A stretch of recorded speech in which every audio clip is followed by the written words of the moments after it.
Financial documents, an activity which will enable you to test your understanding of financial documents. Before you start, you're going to need to download a blank copy of the financial documents template, because that's going to be referred to in this presentation. Additionally, you're going to need to complete those documents using the information that's provided in this resource. Make sure you pause if you need time to note down any information. Okay, here's a scenario. B is renovating the office and needs to purchase new equipment. B is going to be ordering the following items from the supplier Office Direct: a laptop computer, printer, telephone, and office desk. So task 1, you need to complete the purchase order. So complete the purchase order for B to send off to Office Direct.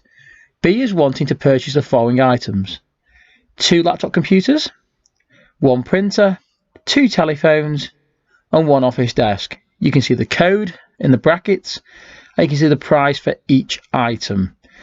B has actually negotiated a 12% discount on the total order, but will actually have to pay £50 delivery charge. Pause the video now and work on your purchase order blank document to fill that in. Okay, as you can see, here are the answers you should have got so far. So you can see in the item code, you should have noted down the item code for each item. Item name, you'd write down obviously what it's going to be. So laptop, computer, printer, telephone, office desk. The unit price should correspond with the item. The quantity is how many of each item you're going to do. And your total price, remember, has to be split into pounds and pence. So you can see the actual calculations there. It doesn't matter if you have them in a different order, as long as you actually have the right answers for each one that you've purchased.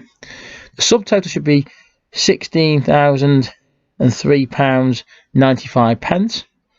Discount would be £192.47. The carriage is £50, as you can see.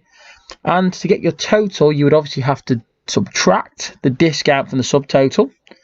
And then you need to add the £50 on, because remember the discount's coming back. And that'll give you £1,461.48. If you got that correct, well done. Okay, let's move on to the delivery note. So now you need to complete the delivery note that Office Direct has sent to B along with the order. So the order's been delivered and the delivery note's been attached. All the items that B ordered on his purchase order have been delivered. So there was no order variation. You need to now fill in the blank delivery note. Pause the video while you do this, then unpause to find out the answers. So as you can see, here are the answers you should have on your delivery note. So you've got the item code, you've got the item name, and you've got the quantity in there. And if you got that right, well done, fairly straightforward, fairly simple, and that's really straightforward. So now that B has checked off all the order and it's correct, so B has informed Office Direct by sending a goods received note saying everything was there. There's been an invoice drawn up by Office Direct, and Office Direct send the invoice to B. Using your blank invoice document, now complete the invoice using all the details you've got. Pause the video while you do this. Okay. Hopefully you can see there is the completed invoice. So the invoice should be fairly straightforward. Again, you've got your item code, you've got your item name, you've got your unit price, your quantities, and again, you've got your pounds and pence, obviously separate columns. Like before, you should obviously have the subtotal. Remember the discount is at 12% and that comes off your subtotal. You've got to add the carriage on, and that would give you a total figure which be expected when the order was placed, obviously of £1,461.48. If you got all that correct, well done. Now, B has discovered an issue with one of the telephones that was ordered. It's just not working. It won't ring. So Office Direct has advised B to return a telephone, and it's going to issue a credit note for the item.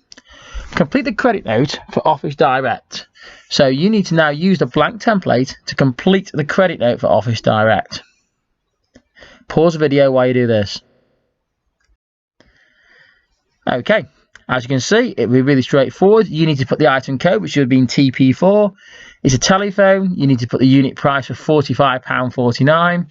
There was one item, so £45.49, which gives you a subtotal of £45.49. And that would be the amount of money that comes back in the form of a credit note. And finally, the statement of account. B has asked Office Direct to send over a statement of account. You need to complete your statement of account template, adding on the recent credit note that's been issued to B. So all you need to do is add on the recent credit note. Pause the video while you do this, and then unpause to see the answers.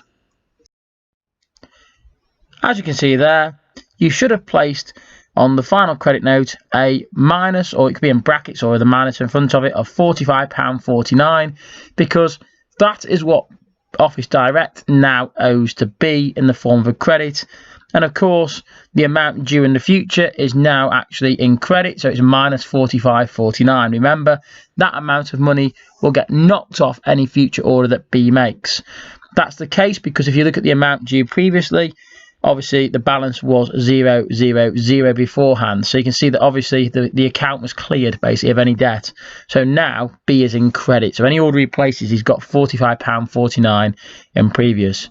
You can see how that example worked before when the payment was made of £500 for the order of £400 in August. So hopefully you've now understood and completely been able to fill in those different financial documents. If you're not so sure on this still, make sure you watch the video explaining the financial documents again, and then maybe try to re-attempt to complete them.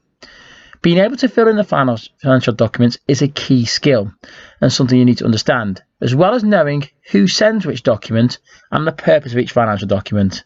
So make sure you understand this topic and concept before you move on. Hopefully you found that useful. Don't forget to give me a subscribe, a like and a follow. Remember to keep buzzing.